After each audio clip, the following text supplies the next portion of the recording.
So welcome students in Ritika mathematics class. I hope you all are fit and fine. So let's start today video, and in this video we will cover square root function, that is types of function.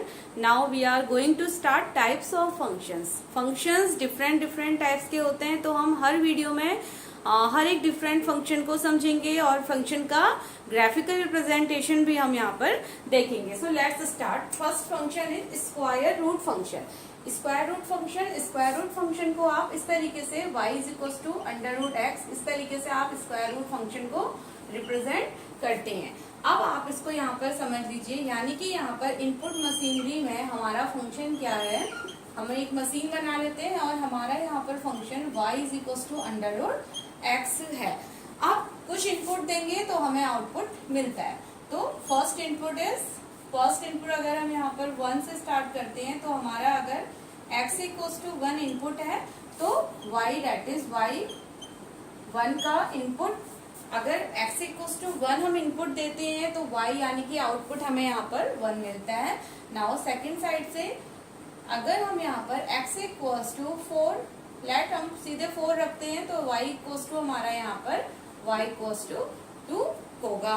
Then अगर हम यहाँ पर x equals to 9 value रखते हैं तो y is equals to हमारा 3 होगा. यानी कि मैंने यहाँ पर परफेक्टली स्क्वायर के केसेस दिए हैं, तो अब आप इस तरीके से आप हर एक नंबर को यहाँ पर as a input and as an output यहाँ पर शो कर सकते हैं. तो ये हमारी बात रही y equals to root x. अब रूट फंक्शन के बारे में चिल्ड्रन आप लोगों को ये बात पता होगी कि अंडर रूट कभी भी ना ही निगेटिव इनपुट को लेता है और ना ही निगेटिव आउटपुट देता है. तो अगर ऐसा होता है तो ये नंबर आपका एक कॉम्प्लेक्स नंबर का केस बन जाता है. अगर कभी भी आपका रूट के अंदर निगेटिव नंबर होते हैं, एनी निगेटिव नंबर, तो ये आपके कॉम्प्लेक्स नंबर्स होते हैं. और कॉम्प्लेक्स नंबर के लिए हम एक डिफरेंट चैप्टर यहाँ पर पढ़ेंगे. तो ये हमारा यानी कि एक्सेप्टेबल नहीं है. अंडर रूट के अंदर ना ही निगेटिव नंबर हमारे इनपुट में जाते हैं और ना ही निगेटिव नंबर हमारे आउटपुट में आते हैं. तो इस रीजन से अगर हम देखते हैं तो एक स्क्वायर रूट फंक्शन की डोमेन क्या हो जाएगी, domain of square root function. अब आप ये ध्यान दीजिए चिल्ड्रन कि हमने यहाँ पर निगेटिव नंबर एक एक्सेप्शनल है जो रूट हमारा नहीं लेता है. तो डेट इज हम 0 से अगर हम इनपुट स्टार्ट करते हैं तो हम अपने इनपुट 0 से स्टार्ट करके और इन्फिनिटी तक हम एनी इनपुट नंबर यहाँ पर दे सकते हैं अपनी स्क्वायर रूट मशीनरी के अंदर. तो यानी कि डोमेन हमारा 0 से स्टार्ट होगा इनपुट वैल्यूज एंड इनफाइनाइट तक हम एनी इनपुट वैल्यूज यहाँ पर पुट कर सकते हैं. और स्क्वायर रूट फंक्शन के केस में रेंज भी हमारा क्या होता है, रेंज भी हमारा यही, यानी कि निगेटिव आउटपुट भी हमारा निगेटिव नहीं हो सकता. तो रेंज भी हमारी 0 से इनफाइनाइट होती है. तो ये हमारा स्क्वायर रूट फंक्शन का डोमेन एंड रेंज यहाँ पर रहता है. अब आपको हर तरीके के फंक्शन का डोमेन एंड रेंज बिल्कुल थॉरोली आपको लर्न होना चाहिए. आपको कोई भी कहीं पर भी आपसे डोमेन एंड रेंज पूछता है, so you have to prepare domain and range of each functions. Now इसका हम थोड़ा सा ग्राफिकल रिप्रेजेंटेशन भी देखते हैं. आई होप आपको यहाँ तक समझ में आया होगा कि कैसे हम इसके डोमेन एंड रेंज को समझ सकते हैं. नाउ स्क्वायर रूट फंक्शन का एक ग्राफिकल रिप्रेजेंटेशन कैसे होता है उसको भी हम समझ लेते हैं. अब नाउ वन मोर थिंग कि ग्राफिकल रिप्रेजेंटेशन क्या होता है. Graphical representation of any function हम किसको बोलते हैं, graphical representation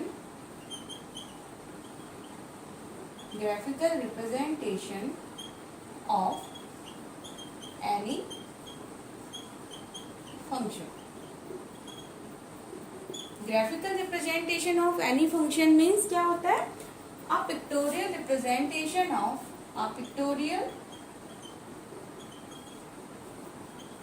pictorial representation of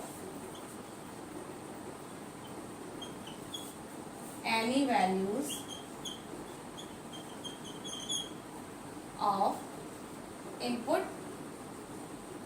and output. यानी कि किसी भी फंक्शन की इनपुट एंड आउटपुट वैल्यूज को जब आप एक पिक्टोरियल रिप्रेजेंटेशन की फॉर्म में शो करते हैं तो उसको हम यानी कि ग्राफ के थ्रू आप शो करते हैं किसी भी फंक्शन की इनपुट एंड आउटपुट वैल्यूज को, तो उसी को हम ग्राफिकल रिप्रेजेंटेशन कहते हैं। तो देखिए कि स्क्वायर रूट फंक्शन के केस में ग्राफिकल रिप्रेजेंटेशन क्या होता है। अब हमने कुछ वैल्यूज देखी थी, तो आप इस तरीके से यहाँ पर ग्राफ को प्रिपेयर कर लीजिए। इस तरीके से हमारा x axis and y axis. तो चलिए कुछ यहाँ पर हम पॉइंट्स ले लेते हैं। कुछ यहाँ पर हम पॉइंट शो करते हैं। हमने देखा था जब हमने x से इनपुट लिया था तो y भी हमारा आउटपुट था। x से जब हमने इनपुट 4 लिया था तो y आउटपुट था।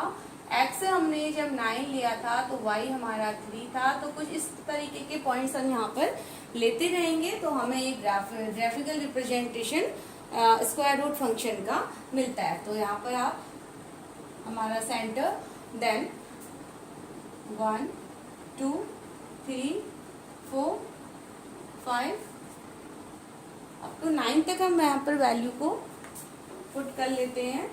इस ग्राफ को थोड़ा सा और क्लियरली विजिबल रखते हैं। I hope domain and range आपको यहाँ पर क्लियर होगा। तो इसको भी इरेज करते हैं। Now let's see the graphical representation.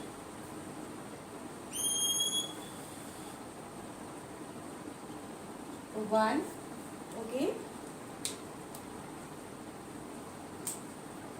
that is 1 2 3 4 5 6 7 8 9 and 10 तक हम यहाँ पर x एक्सिस में वैल्यूज को पुट करेंगे एंड 10 तक हम y एक्सिस में वैल्यूज को पुट करते हैं। 1 2 3 4 5 6 7 8 9 एंड 10। आप इसको अगर ग्राफ में सॉल्व करेंगे तो आपको ये और अच्छा रिप्रेजेंट होगा। तो इसको यहाँ पर आप बस थोड़ा सा समझ लीजिए एंड देन आप ग्राफ शीट पे खुद से इसको ट्राई कर सकते हैं। तो हमारे कुछ पॉइंट्स ये हैं, यानी कि x axis and y axis 1 and 1, that is 1 1 यानी कि हमारा यहाँ पर है।